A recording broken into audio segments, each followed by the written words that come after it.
of experience that these trips would offer.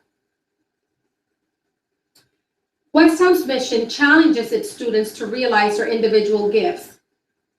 And this is why we took a close look at the sorts of engagements, opportunities, community service that we wanted to endeavor. And it was critically important for us to look at our mission to challenge and support students to realize their individual gifts in order to create meaningful chances for kids to do exactly that. So, for example, in our Westtown en Cuba program, we programmed different sorts of volunteering, community service opportunities, anything from working with arts and murals to dance and construction to sustainable agricultural and musical performances and spelunking, something that was in direct correlation to our Westtown outdoor curriculum and specifically our ropes course. In our program to China, we had community service as schools and after school programs, as well as an orphanage, and that is in direct correlation to Westtown's service program. So we wanted to align the school's mission, uplift the parts that seemed in more coherence or dialogue with what we wanted to do, and also mirror some highlights of the Westtown experience as we programmed our experiential opportunities. Next, we wanted to take a close look at the part of our mission statement that addresses learning and living together in a diverse community. This is one of the reasons for not having a homestay component to the Cuba and Rome trips. We wanted the students to learn and live together in a process in which they were also sharing, working, and reflecting together. Lastly, we looked at the portion that says that Westtown School prepares its graduates to be stewards and leaders. This again educated our site selection because it drove our desire to look for diverse communities with pluralistic thoughts, cultural patterns, and ethnicities. Also, this element educated our conversations for program design and execution. We're all in this together. Thus, we invited appropriate stakeholders to the table: parents, students, the business office, the language team, and global ed educators, because we wanted to have an all-encompassing group that could contribute to the notion that every opportunity that we were designing in our experiential programs really was in congruence with Westtown's mission to prepare students to be stewards and leaders of a better world. So again, just to reiterate, select the site based on your mission statement. And what does that mean in very pragmatic ways at Westtown? We moved from interest-based selection in terms of sites to mission-based selection in terms of sites. And this is something that I've tapped to before, I mentioned briefly before.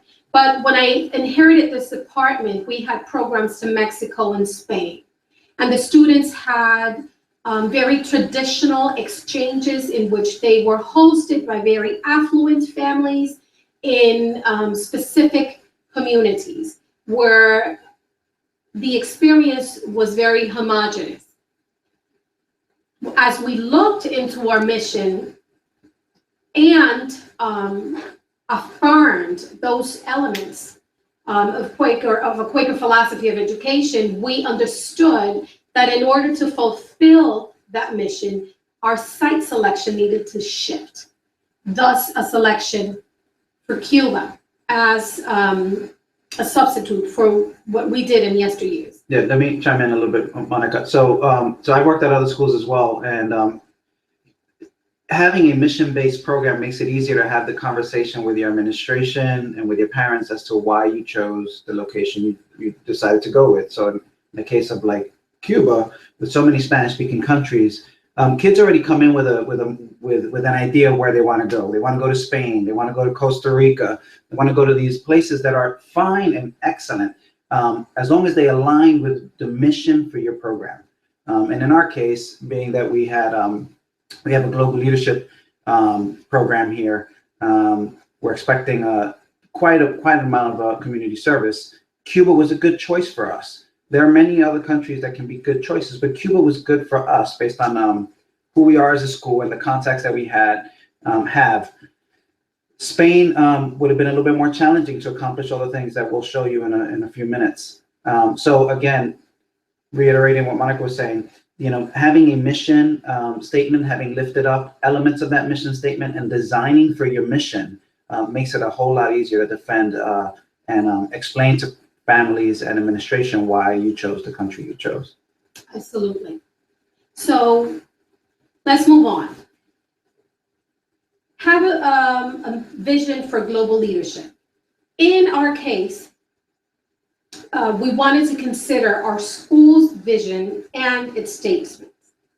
So many schools have vision statements that work in tandem with their mission statements. And at Westtown, the Global Leadership Initiative espouses a vision for the Westtown graduate as a global citizen. In our case, we've recognized that most independent schools prepare students for high-stakes tests or more traditional endeavors. Westtown prepares students for the interconnected world. Our students thrive in college and beyond because Westtown equips them with a high level of global understanding by immersing themselves in an international curriculum and community that truly begins in primary circle. From the lower school to the senior year, Westtown's Global Leadership Initiative carefully builds global competencies that start with exploration in lower school towards travel and culminating for many in a globalized residential experience, being that our residential program in the boarding school, upper school, is quite an international arena. So again, as we aligned the experiential programs to our mission, we also understood that it was necessary to align our curriculum to support the vision of the school. So as a result of the school's global focus and informed by Friends' values, we know that we want graduates that know that they live in a diverse world, but that theirs is one of many. And so through Westtown's education, we wanted to shift the identity and the offerings of the World Languages Department from a content-driven department or offering to proficiency-based. We want students to have the ability to lead and to communicate effectively, grounded in the frequent practice of both. So that took us again from content to proficiency. We went from a communicative approach, which is the ability to interact in defined context, to integrated proficiency, in which we teach to the interpersonal, interpretive, and presentational modes of communication. This IPA approach produces language students who are able to understand and create with language in new and undetermined contexts. And overall, they're stronger language students and are able to interact in the local language of their abroad experiences with greater confidence and ease. For example, this picture shows some of our students in Westtown in China, 2014. They are in a market, in a real life authentic setting that warrants a degree of proficiency to navigate the cultural panorama in order to effectively engage with locals. There's no scripts, there's no vocabulary lists. The students must have a certain degree of proficiency in the language and rely on it in order to, adequately engage authentically with locals. So if I could add, what it looks like here right now is also, having been a language teacher here at Westtown School, I can tell you that we've given the kids so many opportunities to create on the spot with language, using this IPA approach, that when they arrive at a country, they're more confident in using the target language. I've been in programs where we haven't done that, where we have not had an IPA curriculum. And when we travel abroad with the kids, they're nervous. Not that our kids are not nervous, but we've done practice throughout the year to get them very comfortable in these new and undetermined environments.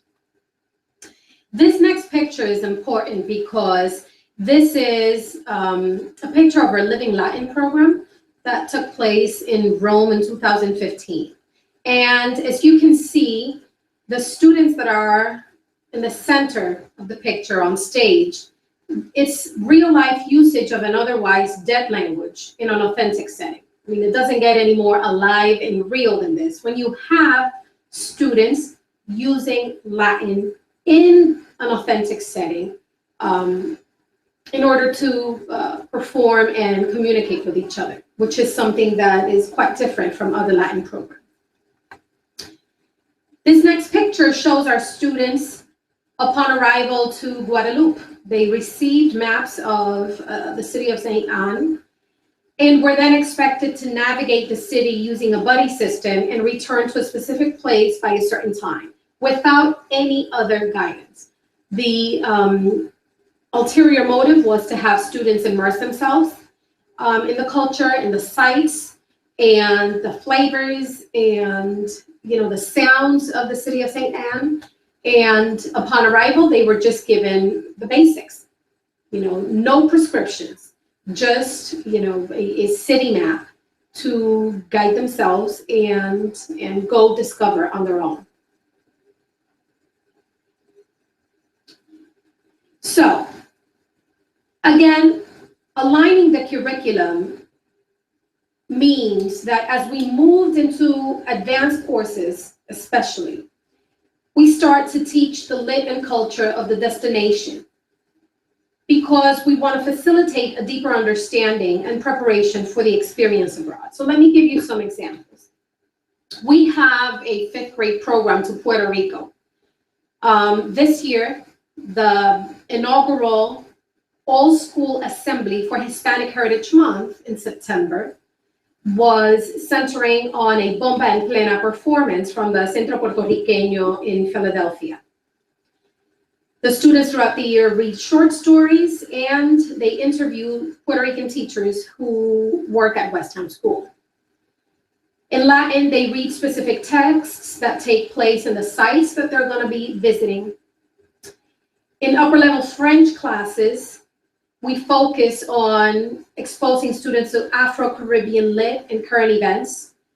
In Spanish 4, students adopt countries and present news articles every couple of weeks. And in Spanish 5-6, for example, we always read Soñando en Cubano o El año que viene estamos en Cuba by Gustavo Pérez Firmat, in order to really understand the Cuban experience from both ends, from the US Dominican American experience to the island experience. Again, we align curriculum in our courses, going from broad content to theme-based content that really equips our students to navigate successfully in those destinations. So going back to Westtown's visions for global leadership, we knew we wanted to create more stakeholders.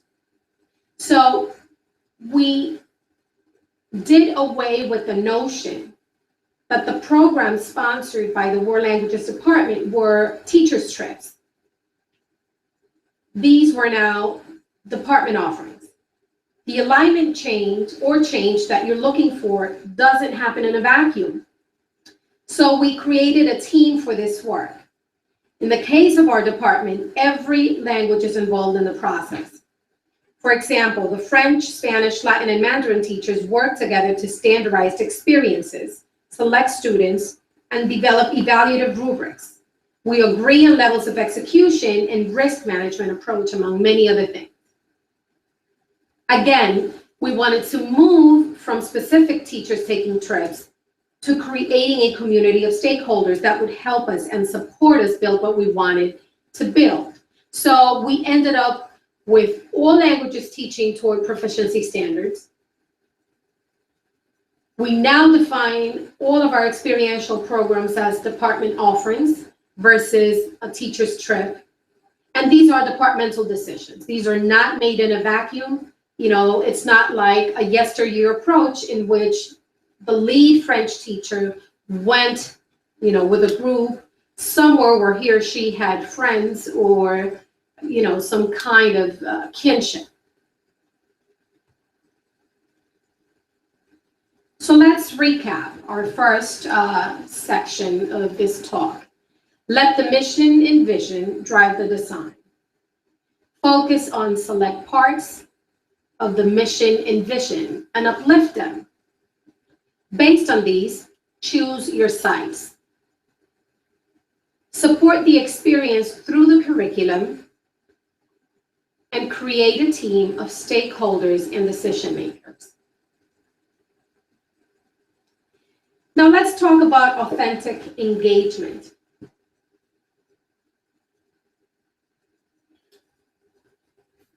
For authentic engagement, we wanted to plan differentiated volunteering experiences.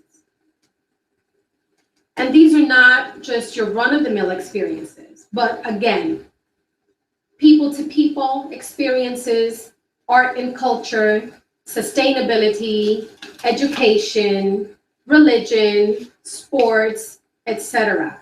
Yeah, can we just backtrack a little bit, Monica? So many trips have volunteer experiences. Mm-hmm. What we're getting at here is in Cuba, when I've traveled with Monica to Cuba and her program, I noticed that the volunteer experiences that Monica selected, the organization, the NGOs that she chose to work with, offered kids opportunities to participate in the growth of that organization, in support of that organization, but in varied activities. Absolutely. And so we had, and Monica will show you in a few, we had kids who were more interested in art than they were in manual labor. We had kids who were interested in sustainability and other kids who were interested in Quaker testimony. There's a lot of, you need to, when we say authentic engagement, we need to look at volunteer opportunities that give students this, what we're showing you here in this slide, a broad range. All the question marks is that we don't have all the answers. There might be more interests out there from your students, but try to find an organization that is more than just an activity. Absolutely. For example, in Cuba, we started our trip working at the, Proyecto Muraleando Habana, which is something similar to the Philadelphia Mural Arts Program. And, it's an organization that I had connected with way ahead of time. And students there did everything from teach classes to the students, whether music or arts, to producing art for the murals, to painting the murals, to doing construction work for them. And we moved on to other NGOs like the Martin Luther King Institute for Peace in Havana, where our students got a chance to engage with the Quakers in Havana. We also had, for example, beach projects in Guadalupe and an ethnography project there. We also worked with 2 sustainable farms in Cuba. And because we are a boarding school, we wanted our kids to interact with specialized schools in Cuba. So we arranged an exchange, a day of a visit to the Benimore School for the Arts. And so our students were able to take some classes there and also teach some hip hop and dance and other spoken word performative classes to our Cuban counterparts. This picture that you're looking at right now is our students working with Victor Mora, who is a renowned Cuban painter and author who now lives in Spain. And Victor was in Havana for vacation and he brought a Mexican friend.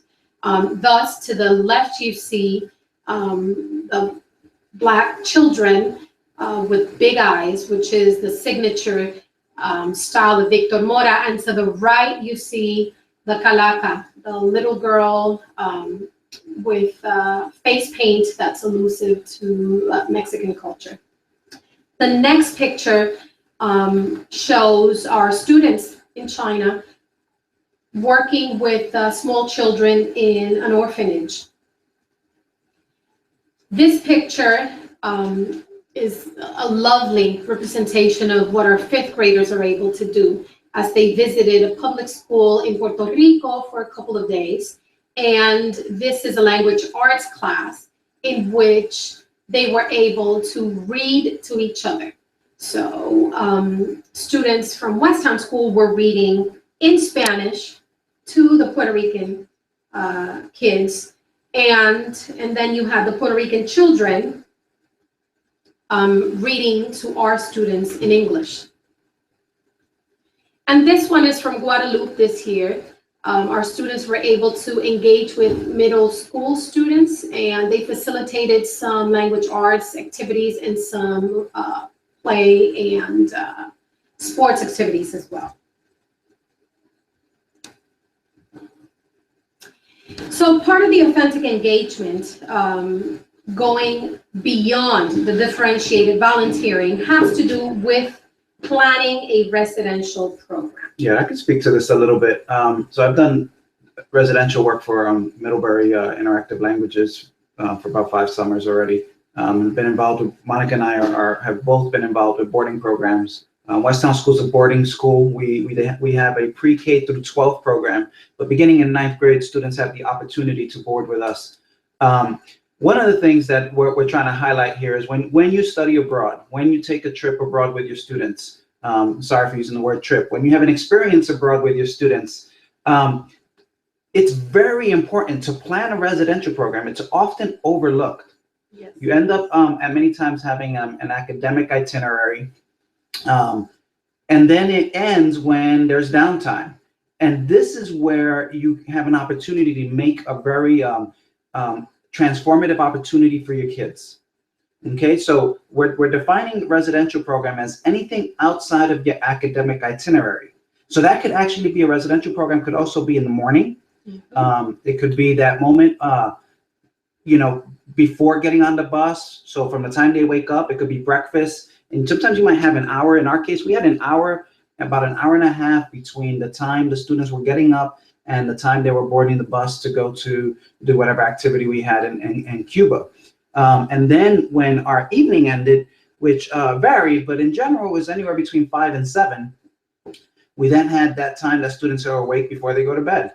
So it's very important to plan teen-friendly and flexible downtime activities. And for example, it doesn't need to be too overbearing or too overscheduled. Ice cream, pickup games, listening to music, playing music, or if kids have, sometimes kids will bring some instruments, having them jam a little bit, going out to a movie. If you can facilitate some type of conversation, some type of dialogue with some local kids or some teens, go to a local pizza shop, go out to eat. Try, instead of letting the kids do that on their own, try your best to organize the kids in a way that you all go out together, and they'll appreciate that. Many times in our case, when our kids were in Cuba and we were in Havana, the kids were a little, they would stay close by to the hotel. They may not venture out and explore. But Monica and I, for example, we found an ice cream shop that was very close to where we were.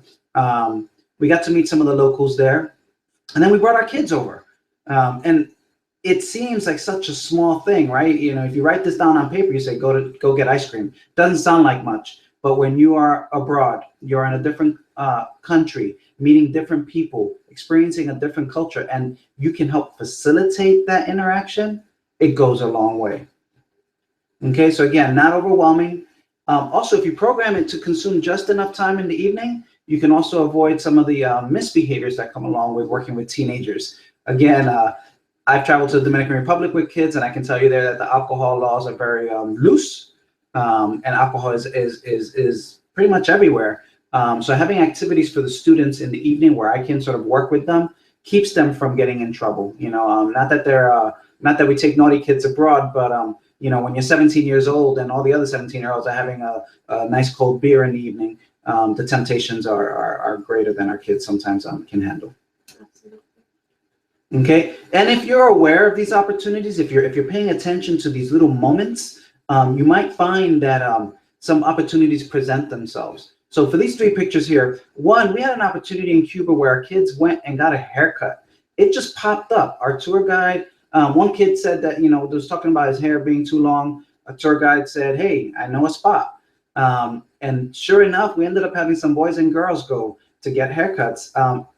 You would never think that you would travel, you know, a couple thousand miles to another country to then go get a haircut, but it happened. And it seems, again, like such a small thing, but our kids came back glowing. They thought they entered the secret world that no other tourist has ever been into. It was pretty amazing. Another opportunity that that we had was we were on the bus and we needed water. And instead of having the adults go get it, we facilitated some kids to go pick up water. Again, sounds trivial, but we ended up going to a supermarket that, again, no tourists would enter because it wasn't part of any stop. It's where locals go. And our kids were able to see, again, how Cubans pick up their local groceries and how it gets registered and rationed. And another opportunity that tends to present themselves is birthdays. We had a couple birthdays, and we did our best to celebrate them in a very traditional way based on where we were. Again, often overlooked. We could have easily celebrated the birthday in a very American way, or, you know, very customary way for us.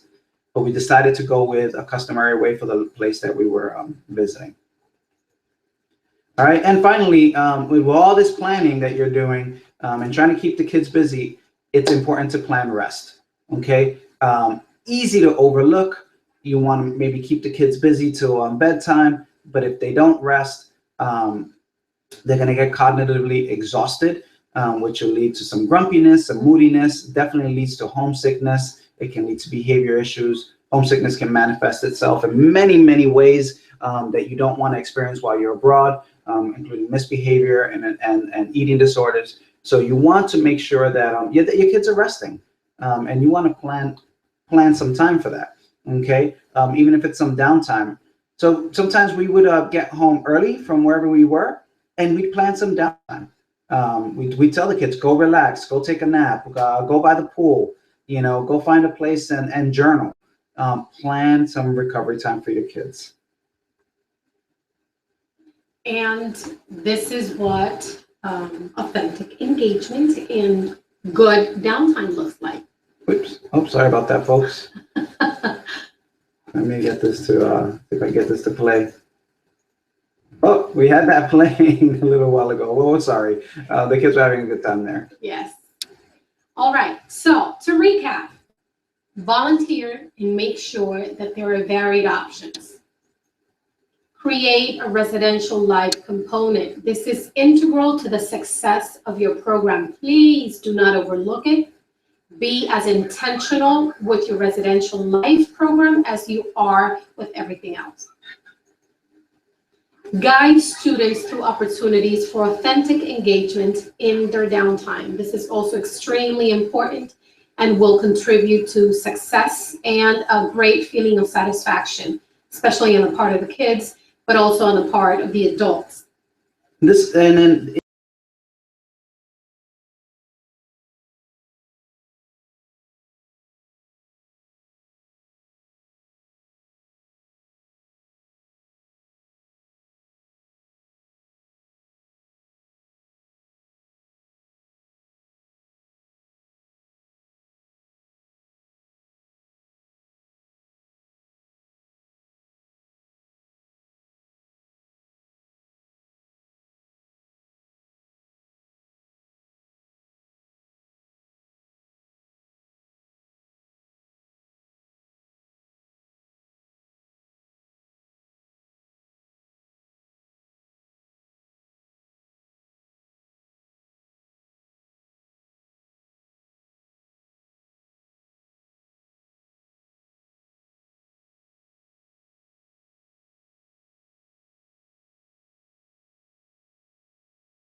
There appears to be a quiet time that allows your conscious workspace to process things.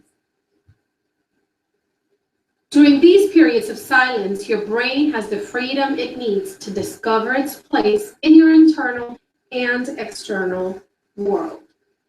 And this is the, like, so you read this, right? When I read this quote, I was like, that's exactly what we needed in such a brand new space, right? I've traveled to Japan with students, and where we, before having a mission aligned program, where we didn't have this moment for silent reflection as a group.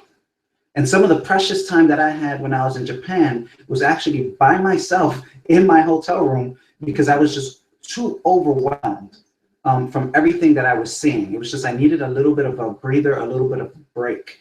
So to have traveled with Monica to Cuba and to have seen this intentionally put into the program, this makes sense, right? Giving my brain time to discover its place, both in what it knows and what it's experiencing. Very powerful. Absolutely. And how we did it is we required students to have breakfast together before the arrival of our buses and our guides and before the beginning of our day. And right after breakfast, we would gather for worship, for silent reflection, and we would offer queries for reflection. So for example, I would ask something like, what did yesterday's volunteering activity teach you about perceptions versus realities you had about the local community? And this is a wonderful, wonderful picture that reflects just that. Here we are at the Murallando Habana Cultural House. And to the left, you see Barbara, one of our little friends that we met there. In the middle is one of my students, proficient in Spanish. And to the right, a student who had not studied Spanish since she was a young child. She took up Latin. And so she had survival Spanish, but not enough to really converse. Barbara was smitten by Caroline, and she approached me and she said she wanted to recite a poem she had written to Caroline, but she was very nervous that Caroline wouldn't understand. So Caroline asked me to tell Barbara that she would get on her knees to her eye level, close her eyes, and she would listen with her heart, because the heart has no language. And that's one of the pictures that captures those magical and transformative moments that definitely can come after intentional and silent reflection. Other queries were more simple. Share a rose and a thorn of your day yesterday. Think about what was most challenging and most rewarding for you during our last stop. And so this is two of my students, on the beach, right outside the hotel early in the morning, sharing the roses and thorns. Yeah, I asked Monica to explain this a little bit, because they looked like two kids on a beach. And then she reminded me, that this was one of those moments of reflection, of sharing out. Quakers seek to see that of God in everyone. Have you actively sought this during your stay? Yes, no, how so? So let's go back a little bit, right? So have you see that of God in everyone, see the good, right? So I'm not a very religious person. So when working at a Quaker school, I tend to put this in terms of my everyday life, right? So have you sought the good in everyone? This is a moment here where Hiroshi, the guy on the left with the white shirt, and Jaime, James, is one of our students with the red shirt on the right. There's a student with the left shirt on the left, but the kid on hugging Hiroshi. They had a little bit of conflict, and Hiroshi was a little bit upset because James had behaved in a way that was culturally inappropriate. It had something to do, I believe, with food and the way he spoke to someone while ordering food. It was something along those lines. And James just didn't understand, why Hiroshi would be so upset. Actually, James just thought Hiroshi was just being mean and being a jerk. And we guided James into understanding a little bit of the Cuban culture and how to approach conflict. And it was something as simple as I said, James, you need to put your hand out. So you need to shake hands, right? I said, that begins a dialogue between, again, and I apologize for this coming out this way, but we were in Cuba. That's the way two men resolve their differences. I was like, you need to begin with the handshake, and you need to know that he's coming from a good place, right? So coming back to this, right? Seeing that of God in everyone, seeing that of good in everyone. I say, she's coming from a good place. Put your hand out. And sure enough, this a little bit later on was them walking to one of our sites. They just they bonded over that. It was pretty powerful. Finally, you want to have extension opportunities. There's lots that your students and you are going to absorb when you are on site. And what do we do with this when we come back? We wanted students to have all sorts of different ways of expressing, right, and documenting their experience in the cognitive process within a framework of reflection and creation. So we had one of our boys work on a documentary. Let me show you just a little bit. Oh, that didn't play either. Interesting. All right. Another thing that we did. There it goes, Monica.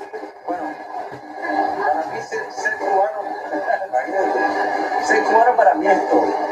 Si hay una cosa que yo no cambiaría en mi vida por nada, es justamente ser cubano.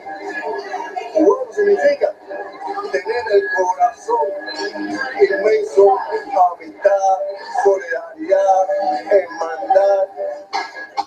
So this was created for the student, but it was created by the student for himself. Right, so this was sort of like an extension activity, but he wasn't asked to. He wasn't charged with doing this for promotional purposes for our school or for our trip at all. This was his way of documenting and reflecting. Absolutely. We also had students contribute to the school's senior project blogs, and this was another way of our students sharing back their experience upon return. We also had students use their abroad experiences through their senior essays. And this past year, one of the essays selected to be read during commencement was written by one of our participants. We also sponsored events. And what you're seeing on this picture is a gallery walk that ended in a Cuban traditional dinner. So our students were able to teach our staff in the kitchen a few recipes and engage together in a community dinner. Fifth graders also put up a dinner, and our students who went to China came back and did a performance in the theater for the whole school. As an extension, we also continue relationships with our NGOs. So top left is a picture of us with Pastor Quirenia Criado, who is the pastor of the Quaker meeting in Havana, and also one of the founders of the MLK Center for Peace in Havana. On the bottom left, we have students continuing to gather personal hygiene elements that were donated to the families in the Muraleando Havana project in the surrounding community. Top right was a sale of artifacts and crafts that we brought from Cuba. And bottom right is a picture of us with members of the Proyecto Semillas, which is a public school for special needs students that we're going to continue working with in March 2017 when we return. All right, so let's recap this a little bit here. I don't have the recap page, my apologies. So you want to make sure that you have these, oh, I got it, sorry, my apologies.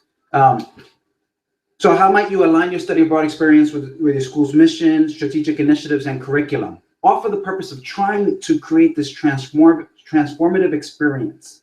I'm not very good with words, and I wish I could explain much better the impact that I saw, the transformation that I saw with our students in Cuba. Been teaching for close to 20 years, have been on many trips. This mission-aligned program, right? This program that was designed with a vision for global leadership. This program that had a focus on making sure the students were engaged authentically. This program did not waste time, no offense. It used the time in the evening strategically to ensure kids had opportunities to engage authentically. That then took time to allow students to process in silence, to meditate, a level of mindfulness, to facilitate that transformation.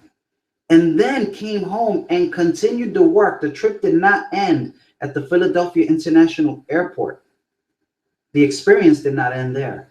All of this put together formed one amazing experience for our students, one that for many of our students transformed them, that created a bump in their trajectory, that is guiding them now through college, that guided them in, for the juniors that are now seniors, in college choices, in course choices. The program was just that powerful.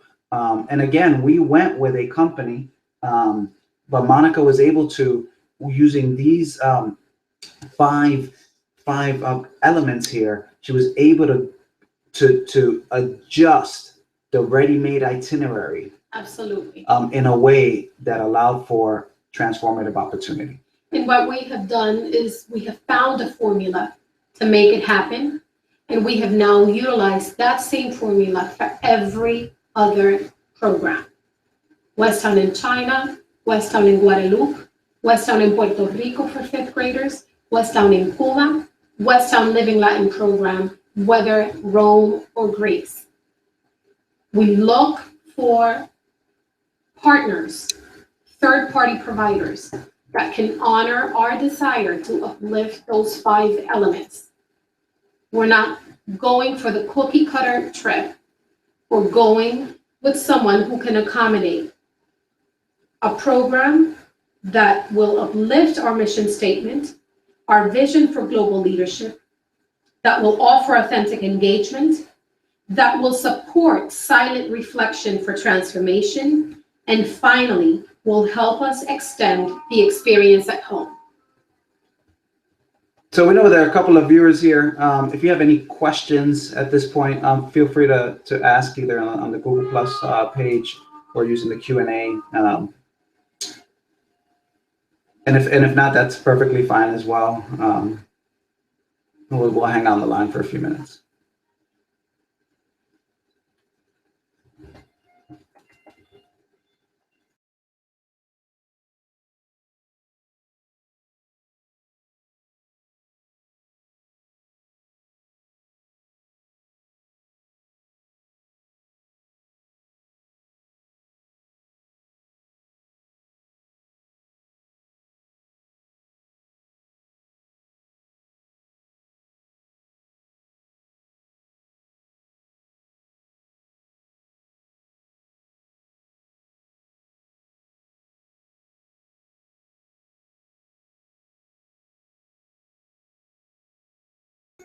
All right. What company did we use? For Cuba and Puerto Rico, we partner with Vámonos Tours. They are based out of Wilmington, Delaware, and the owner is a friend and colleague who for years was a teacher. Vámonos specializes in crafting these authentic experiential opportunities for students. In fact, our Westtown in Puerto Rico 5th grade trip was the first time they did something for elementary school age children because they specialize in middle and high school. For our Living Latin program, we have a partnership with the Padilla Institute, and they are based in New York and Rome. And again, they were able to customize everything for us. And for Guadeloupe, we partnered with Broadreach. So Vámonos Tours, Padilla Institute, and Broadreach. All right, thank you for the comment.